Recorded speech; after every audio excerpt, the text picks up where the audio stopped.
사무엘상 18장 6절로 16절의 말씀을 가지고 이런 마음이 있지는 않으십니까? 라는 제목으로 이 시간 하나님의 말씀을 나누고자 합니다.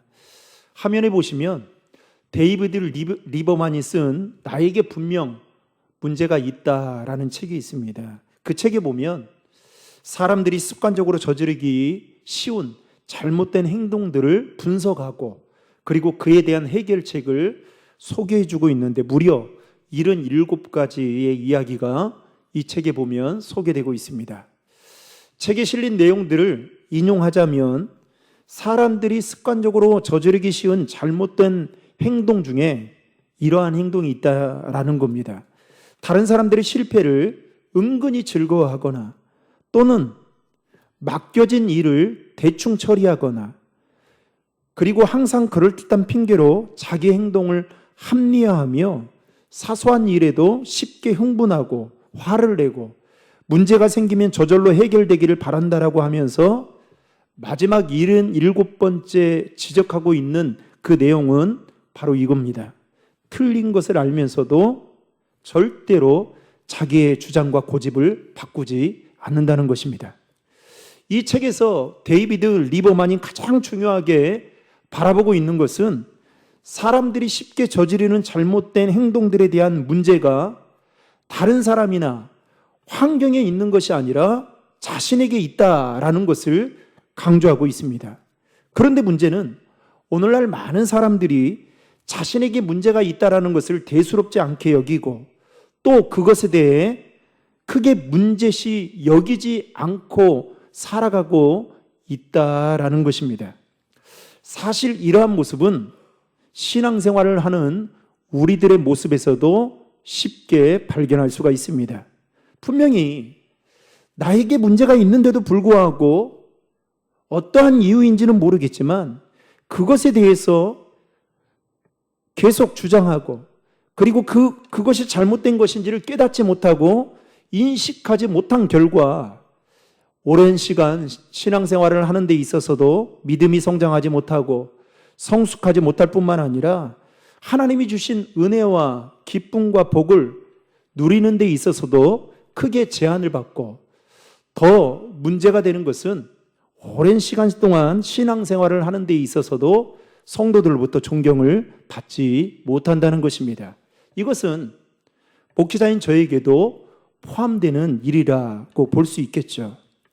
특히 인간이 가지고 있는 본성주의는 남이 잘 되는 것에 대해서 축하해주고 응원해주는 마음보다 은근히 속이 쓰리고 배 아파하는 시기와 질투하는 감정을 가지고 있습니다. 우리나라 속담에 사촌이 땅을 사면 배가 아프다라는 말이 있죠. 즉 타인이 잘 되면 그것을 기뻐하기보다는 질투하고 시기하는 인간의 심리를 아주 잘 나타내주고 있는 속담이 바로 사촌이 땅을 사면 배가 아프다라는 속담입니다. 예일대학 심리학 교수인 이 살로비 박사는 실제로 미국에서 발생하는 범죄의 20% 이상이 시기와 질투 때문이다라고 말했습니다. 게다가 질투의 임상학이라는 책을 쓴 하이트 박사는 이혼한 부부의 30%가 질투 때문에 갈라서게 되었다라고 말했습니다. 그렇다면 질투와 시기는 어디에서부터 시작되는 걸까? 찾아보면 열등감에서부터 출발한다고 볼 수 있습니다. 열등감이라는 것은 인간의 감정 중에 하나이죠. 즉 자신이 다른 사람보다 부족하다거나 아니면 낫다라고 느끼는 심리적 상태에서 오는 것이 바로 열등감입니다. 그래서 사람들은 대체로 그 열등감을 어디에서 느끼느냐? 자신의 외모나 성격이나 자신의 능력이나 또는 사회적인 지위를 통해서 열등감을 느끼는 경우가 많다는 것입니다. 그런데 사람은 누구에게나 부족함이 있습니다. 아마도 이 세상에는 완전하고 완벽한 사람은 없을 겁니다. 하지만 그 자신의 부족함과 결함을 시기와 질투로 바꾸어서 그 인생이 불행해지는 사람이 있는가 하면 반대로 자신의 부족함이나 결함을 긍정적으로 바라보고 그래서 부족한 점을 개선해서 행복해지는 사람이 있다는 것입니다. 그런 점에서 보면 우리 인생에 있어서 부족한 것은 다 불행이라고 볼 수 없습니다. 신앙생활을 하는 데 있어서 우리의 부족함과 우리의 연약함이 결코 저주라고 볼 수 없다는 겁니다. 그게 오히려 하나님의 은혜를 받는, 하나님과 더 영적으로 가까워지는, 하나님을 더 의지하게 만드는 축복의 통로가 될 수 있다는 겁니다. 문제는 어떻게 그것을 바라보고 있느냐 하는 것입니다. 오늘 본문 말씀에 보면 시기와 질투로 인해서 한 사람의 인생이 서서히 무너지는 그 내용이 소개되고 있습니다. 바로 그 사람은 이스라엘의 초대 왕이었던 사울입니다. 오늘 본문에 보면 다윗은 골리앗과의 싸움에서 승리하고 이제 개선 장군이 되어 돌아올 때에 길거리에 모인 여인들이 사울 왕을 그리고 다윗을 환영하며 노래하는데 노래하는 이야기가 문제의 화근이 되었습니다. 오늘 7절의 말씀을 다 함께 읽겠습니다. 여인들이 뛰놀며 노래하여 이르되 사울이 죽인 자는 천천히요 다윗은 만만이로다 한지라. 여인들이 다윗을 환영하며 노래하는 가사말이 사실은 틀린 말은 아니지만 그래도 사울 왕을 조금이라도 의식하고 그리고 생각했다라면 그의 앞에서 대놓고 이렇게 노래한다라는 것은 기분이 나쁠 수밖에 없었을 것입니다. 그런데 여인들은 노골적으로 다윗을 높이고 있으니 이 광경을 지켜보고 있는 사울 왕의 마음이 심히 불쾌해질 수밖에 없었겠죠. 그래서 오늘 본문 8절 말씀에 보면 당시 여인들의 그 노랫말에 사울 왕의 마음이 어떠했는지를 그대로 표현해주고 있습니다. 8절의 말씀 읽겠습니다. 사울이 그 말에 불쾌하여 심히 노하여 이르되 다윗에게는 만만을 돌리고 내게는 천천만 돌리니 그가 더 얻을 것이 나라 말고 무엇이냐 하고, 즉 여인들의 그 노랫말에 사울 왕의 마음은 편치 않았습니다. 그리고 9절 말씀에 보면 그날 이후로 사울은 그동안에는 주목하지 않았던, 눈여겨보지 않았던 다윗을 이제는 주목했다라고 말하고 있는데, 즉 이 말은 다윗을 바라보는 그의 마음과 사울 왕의 마음과 시선이 그렇게 좋지 않았다라는 것을 이 말로 대신하고 있습니다. 이처럼 사울 왕은 자신과 비교하는 다윗을 통해 열등감을 느꼈고 그 열등감은 질투와 시기하는 마음으로 가득 차게 되었던 것입니다. 우리가 사무엘상 초반부에 살펴보았듯이 사울 왕은 재주와 재능도 많았고 얼굴도 잘생기고 게다가 키도 크고 외모로도 손색이 없는 사람이었습니다. 거기에 예의도 있으면서 겸손하기까지 했던, 한마디로 말하면 성품이 좋은 사람이었습니다. 그런데 오늘 본문에 보면 여인들의 노랫소리를 들은 사울 왕이 열등감을 갖게 된 순간부터 다윗을 향한 질투와 시기의 감정을 갖기 시작하면서 그의 인생은 서서히 균형을 잃게 되면서 무너지고 있는 것을 보게 됩니다. 특별히 오늘 본문 11절 말씀에 보면 다윗을 향한 사울 왕의 질투에 대한 감정이 얼마나 격했던지 자신을 위해 수금을 타고 있는 다윗을 향해 창을 던져 죽이려는 일까지 서슴지 않고 행했습니다. 그것도 2번 연속적으로 창을 던질 만큼 다윗을 바라보는 사울 왕의 마음과 시선이 좋지 않았음을 이 사건을 통해 보여주고 있습니다. 그럼에도 다윗은 간신히 그것을 피해 목숨을 건지게 됩니다. 여러분 11절의 말씀을 다 함께 읽겠습니다. 그가 스스로 이르기를 내가 다윗을 벽에 박으리라 하고 사울이 그 창을 던졌으나 다윗이 그의 앞에서 2번 피하였더라. 아멘. 앞으로 우리가 사울 왕과 다윗에 대한 이야기들을 더 살펴보게 되겠지만 사무엘상 24장에 보면 이 블레셋과의 전쟁 중에 사울 왕은 다윗이 가까이 있다라는 말을 듣고 다윗을 잡으러 갑니다. 그때가 어떤 상황이었냐? 사울 왕은 국가적인 전쟁을 하는 이태로운 상황 속에 있었습니다. 그런데 자신의 다윗을 향한 자신의 개인적인 그 감정 때문에 그를 잡으러 간다는 것 자체가 이스라엘을 위기에 빠뜨리는 일인데도 불구하고 아무렇지 않게 그 일을 행동으로 옮겼습니다. 여러분, 시기와 질투에 빠지게 되면 사울 왕처럼 사리조차 분별하지 못할 정도로 인간의 이성이 마비가 됩니다.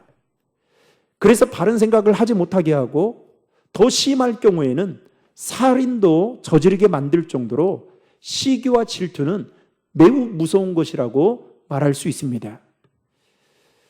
특별히 신앙생활 하는 데 있어서 우리가 경계해야 될 것 중에 하나가 바로 시기와 질투인 거죠. 성경에 보면 시기하고 질투한 내용들에 대한 이야기가 나오고 있습니다. 창세기 4장에 보면 가인이 동생 아벨을 질투해서 그를 동생을 살해하는 일이 일어났죠. 그리고 창세기 27장에 보면 형 에서가 야곱을 질투하여 살해하려고 했습니다. 또 신약 시대에 가면 이 사두개인들과 바리새인들이 예수님을 시기하여 십자가에 못 박는데 넘겨주었던 것을 살펴볼 수가 있습니다. 이처럼 시기와 질투는 인간이라면 누구나 가지고 있는 기본 성품 중에 하나이지만 이것들을 하나님의 말씀과 기도로 잘 다스리지 못하면 다른 사람을 해치거나 피해를 주는 강력한 무기가 될 수 있다는 것을 오늘 말씀을 통해 우리에게 보여주고 있습니다. 그러므로 우리 마음 안에 있는 시기와 질투하는 마음이 우리 마음 안에 꽈리를 틀지 못하도록 말씀과 기도를 통해 우리 마음을 잘 다스릴 줄 알아야 된다는 것입니다. 오래전 영화 중에 아마데우스라는 영화가 있습니다. 이 영화에 보면 이 궁중 악사였던 안토니오 살리에리라는 사람이 나옵니다. 그는 훌륭한 음악가였습니다. 그런데 그가 어느 날 천재적인 재능을 가지고 음악의 천재적인 재능을 가지고 있는 모차르트라는 젊은 음악가를 만나게 됩니다. 그러면서 그때부터 그는 모차르트의 재능에 엄청난 질투와 시기심을 갖게 됩니다. 사실 이 안토니오 살리에리도 음악가로서는 엄청난 실력가였고 그리고 충분한 가능성을 가지고 있었던 자였습니다. 그런데 이 모차르트라는 젊은 음악가의 시기와 질투를 갖게 되는 순간부터 그의 삶이 서서히 무너지기 시작합니다. 나중에는요, 그 영화에 보면 모차르트를 질투하다가 미치광이가 되어버리고 맙니다. 여러분, 질투의 화살은 자기에게 돌아와서 결국 자기를 죽이고 말게 된다는 것입니다. 독일의 유명한 작곡가였던 슈만은 탁월한 재능을 가진 후배 작곡가였던 브람스를 만나게 됩니다. 그때 슈만은 후배 브람스를 칭찬하고 격려할 뿐만 아니라 그가 그를 데뷔시키기 위해서 다방면으로 애를 쓸 정도로 1등 공신 역할을 하게 됩니다. 노후에 슈만이 정신병으로 고통스러운 여생을 보내게 됩니다. 그때 후배였던 브람스가 자기를 사랑해주고 아껴주었던 이 선배 슈만의 남은 인생을 책임지고 마지막까지 손과 발이 되어 그를 섬겼다라는 그런 이야기가 있습니다. 사랑하는 성도 여러분, 많은 가능성과 장점을 가지고 있는데도 불구하고 질투라는 감정, 시기라는 감정에 사로잡히게 되면 우리의 삶은 서서히 피폐될 뿐만 아니라 신앙적인 측면에서 보면 하나님의 더 큰 은혜와 기쁨을 누릴 수 없을 뿐더러 신앙의 성장과 성숙은 그 순간부터 멈춰지게 된다는 사실을 우리는 잊어서는 안 됩니다. 이렇게 사울왕의 인생은 점점 몰락해가는 상황 속에서 하나님의 부리신 악령은 그를 지배하고 있었고, 그리고 그는 악령에 시달리는 삶을 이제 살게 됩니다. 특별히 10절 말씀에 보면 하나님께서 부리신 악령이 사울에게 힘있게 내렸다라고 말하고 있습니다. 곧 악령이 이전보다 더 강력하게 사울에게 역사하여 그의 인생을, 그의 마음을 괴롭혔다라는 것을 보여주고 있는 것입니다. 즉 사울에게 악령이 더 힘있게 임한 것은 그의 마음이 악령이 역사하기에 좋은 환경이, 좋은 마음밭이 되었다라는 것을 말하는 것입니다. 여러분, 불평과 불만, 시기와 원망의 마음은 사단이 역사하기에 매우 좋은 환경이라는 사실을 결코 잊어서는 안 됩니다. 그래서 우리는 예배하기 전에 우리의 마음밭을 위해 기도해야 됩니다. 하나님, 오늘도 하나님의 말씀을 듣는데 우리의 마음밭이 옥도와 같이 좋은 밭이 되게 해주십시오. 그리고 성령이 지배하고 성령이 다스리고 성령의 인도함을 받는 마음밭이 되게 해달라고 기도해야 되는 것입니다. 이런 사울 왕과는 달리 다윗은 오늘 본문 12절에 보면 하나님이 그와 함께 하시고, 그리고 사울 왕은 다윗을 더 두려워하게 됩니다. 여러분 12절의 말씀을 다 함께 읽겠습니다. 여호와께서 사울을 떠나 다윗과 함께 계심으로 사울이 그를 두려워한지라. 여러분, 저는 이 말씀을 읽으면서 참 이해가 되지 않았습니다. 사회적인 이치로 보면 여러분, 누가 누구를 두려워해야 됩니까? 다윗이 사울 왕을 두려워해야 되는 게 당연한 겁니다.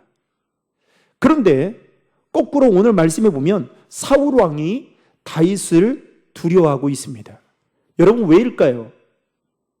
하나님이 다윗과 함께 하시는 것을 사울 왕은 알았기 때문이었습니다. 사랑하는 성도 여러분, 하나님이 함께 하시는 사람은 악인들에게 두려움의 대상이 됩니다. 하나님이 함께 하시는 사람은 어떠한 것에도 두려워하지 않습니다. 따라서 우리는 이 사실을 성경을 통해 확인할 수가 있습니다. 이삭은 여러분, 우물을 팔 때마다 항상 그랄 사람들과 분쟁을 겪어야만 했습니다. 그때마다 이삭은 단 한 번도 그들과 맞서 대응하지 않았습니다. 오히려 그는 그들을 앞에서 도망치듯이 그 자기가 팠던 우물을 양보합니다. 그런데 여러분, 마지막 이삭의 결과는 어떠한지 아십니까? 그러나 아비멜렉이 이삭에게 와서 평화조약을 체결하자고 요청합니다. 분명히 이삭은 이 그랄 사람들에게 자신이 팠던 그 우물을 양보한 것밖에 없는데 두려움을 느낀 사람은 누구였느냐? 그랄 왕이었다는 것입니다. 그랄 왕 아비멜렉이었다는 것입니다. 여러분, 그 이유가 무엇 때문이었을까요? 성경은 분명하게 이렇게 말씀하고 있습니다. 창세기 26장 28절의 말씀을 다 함께 읽겠습니다. 그들이 이르되 여호와께서 너와 함께 계심을 우리가 분명히 보았으므로 우리의 사이 곧 우리와 너 사이에 맹세하여 너와 계약을 맺으리라 말하였노라. 아멘. 바로 이삭에게는 하나님이 함께 하셨기 때문에 그 모습을 보고 그랄 사람들 뿐만 아니라 그랄 왕 아비멜렉이 두려워했다라고 성경은 말하고 있습니다. 사울 왕은 시기와 질투에 대한 감정을 가지고 있음에도 다윗을 자기 곁에 두면서 오늘 말씀에 보면 천부장으로 삼았고, 그리고 그는 천부장으로서의 맡은 바 소임을 다 하고, 그 결과 오늘 말씀에 보면 백성들로부터 큰 사랑을 받게 됩니다. 여러분 15절과 16절의 말씀 다 함께 읽겠습니다. 사울은 다윗이 크게 지혜롭게 행함을 보고 그를 두려워하였으나 온 이스라엘과 유다는 다윗을 사랑하였으니 그가 자기들 앞에 출입하기 때문이었더라. 아멘. 눈여겨볼 점은 다윗이 백성들에게 사랑을 받을 수 있는 그 근본적인 원인이 어디에 있었냐? 하나님이 그와 함께 하셨다라는 것을 오늘 본문 14절에 설명하고 있습니다. 14절 말씀 다 함께 읽겠습니다. 다윗이 그의 모든 일을 지혜롭게 행하니라. 여호와께서 그와 함께 계시니라. 아멘. 사랑하는 성도 여러분, 오늘 사울 왕의 모습을 보면서 어떠한 마음과 생각이 드십니까? 만약 우리가 사울 왕이었다면 여러분 어떤 마음을 품었을까 생각해 볼 때 어쩌면 우리도 별반 다르지 않을 거라는 생각이 들었습니다. 화가 났을 테고 나보다 더 젊은 사람이 내 아들과 내 백성들에게 사랑을 받는 그 모습을 보며 상처를 받고 시기와 질투의 감정으로 불타 올라서 결국에는 그를 죽여야겠다라는 마음까지 품었을 것입니다. 여러분, 시기와 질투가 내 삶의 주인이 되지 못하도록, 더 나아가서 사단이 우리의 삶 가운데 역사할 수 없도록 절대로 길을 열어주어서는 안 됩니다. 무엇보다도 하나님이 주신 그 은혜를 생각하며 시기와 질투의 마음을 감사의 마음으로 바꾸려고 노력해야 된다는 것입니다. 또 한 가지 오늘 말씀을 통해 우리가 기억해야 할 것은 하나님이 함께 하시는 사람은 다윗처럼 무엇을 해도 지혜롭고 그리고 모든 사람들로부터 존중받고 기이 여기며 사랑을 받게 된다는 것입니다. 바라기는 저는 우리 신도림 중앙의 모든 성도들이 하나님이 함께 하시는 믿음의 사람들이 되어 여러분들이 머물고 있는 삶의 자리에서 많은 사람들로부터 지혜롭다고 그리고 존경받고 기이 여기고 사랑을 받는 그 은혜가 있기를 주님의 이름으로 축복합니다. 여러분, 우리 인생의 성공의 비결은 바로 하나님이 함께 하시는 것입니다. 임마누엘 되신 하나님이 함께 하시는 것이 바로 교회의 축복이고 성도들의 삶의 큰 행복임을 깨닫고 하나님이 함께 하시는 그 은혜가 저와 여러분의 삶 가운데에도 함께 하시기를 주님의 이름으로 축원합니다.